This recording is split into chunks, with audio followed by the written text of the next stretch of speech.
Hi, my name is Dr. John Nordt. I'm an orthopedic spine surgeon in South Florida. And I've been watching with great interest this coronavirus and what's going on. I have an understanding from a medical standpoint about what viruses are. We've had several epidemics of viruses. The Spanish flu back years ago, which was terrible. This is nowhere near what that is. I have kept my office open now for the last 3 months. I see people 3 days a week. I do surgeries when I can do it. But I feel that a lot of people don't understand what's going on. The virus basically can become can inoculate you through touching your hands and your face. With a mask, you touch your hand and your face more. As a surgeon, I've washed my hands before every case. I've worn a mask every time to prevent myself from contaminating the patient that I'm operating on. And I think that's what the mask is for, not to prevent something from coming in, but preventing it from going out. There's a lot of discussion about masks. We get down into the nitty gritty of that. How important is it really? I think washing your hands, distancing is all good. But this has turned into a control issue, which has really affected people's well-being. Businesses have been shut down. Right now, we are not going to even have a 4th of July because of a resurgence of viruses, which doesn't surprise me because of the unrestrained protests that went on 3 or 4 weeks ago. There was not one comment on the media at all about this. It almost like they wish something bad would happen. I think the media needs to instruct people who's at risk and who's not. I think people with cardiac issues, blood pressure, strokes, cancers, diabetes, and they're over 70. I'm 70. I'm into my early 70s, and I've used reasonable precautions. I don't mingle with people. I go down to the market. I wear a mask, but I think the public wearing masks and the draconian aspect of this, as pushed forward by not doctors but by mayors and by public figures, is wrong. And there's a lot of places that do not do this. I think we have an upsurgence of this simply because of the protests that happen.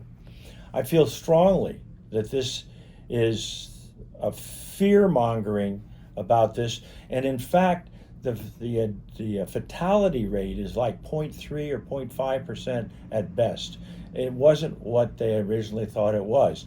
One can be infected and not have symptoms. One can have antibodies. It's been shown the higher rate of antibodies has basically offset the fatalities. So the rate of fatalities by the World Health Organization of 3.5% or 5% is now down to 0.5 or 0.3%.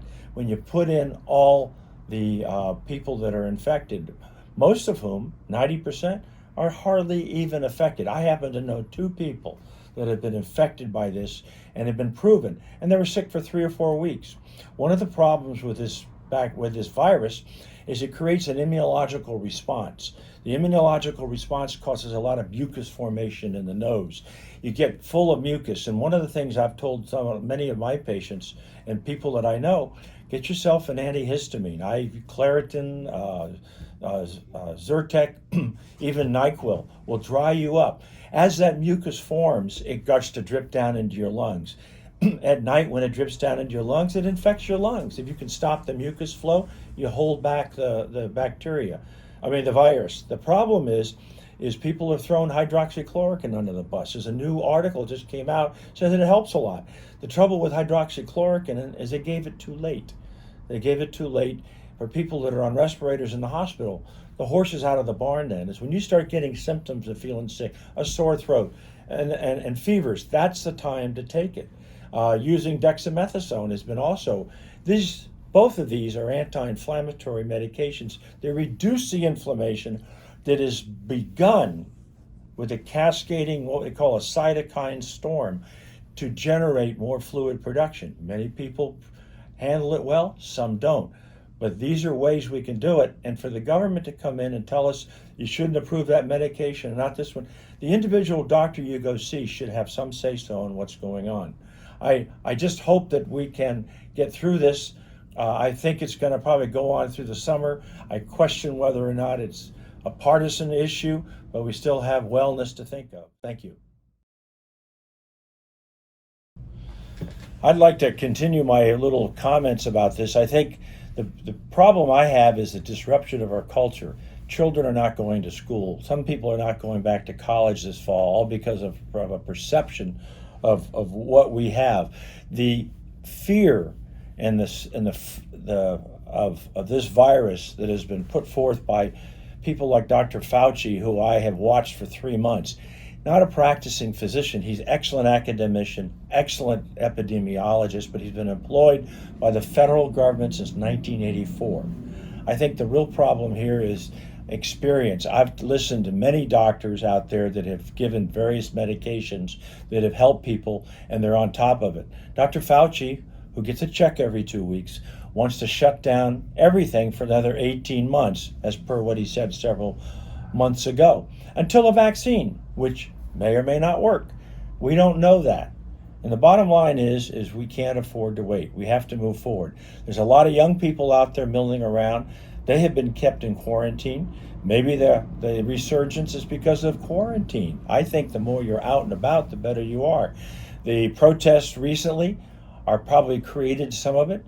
There was nothing mentioned on TV about staying distances. Nobody wanted to upset the cause that those protests were for. We still have people today who need to listen to the truth.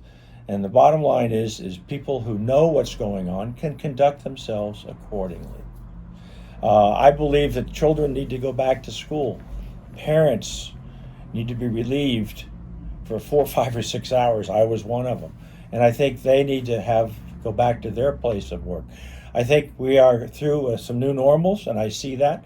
But I think we need to deal with this in a more reasonable fashion and not live in the fear that's been created by the media. I believe also that there is some partisanship with this. I think there's a hate out there for our present administration. I don't know where that comes from. He's prickly. He's like a porcupine.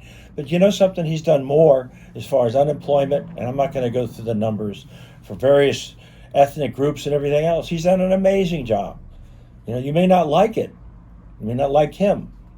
But I'd rather have somebody that gets the job done rather than a popularity contest like our previous administration. Thank you.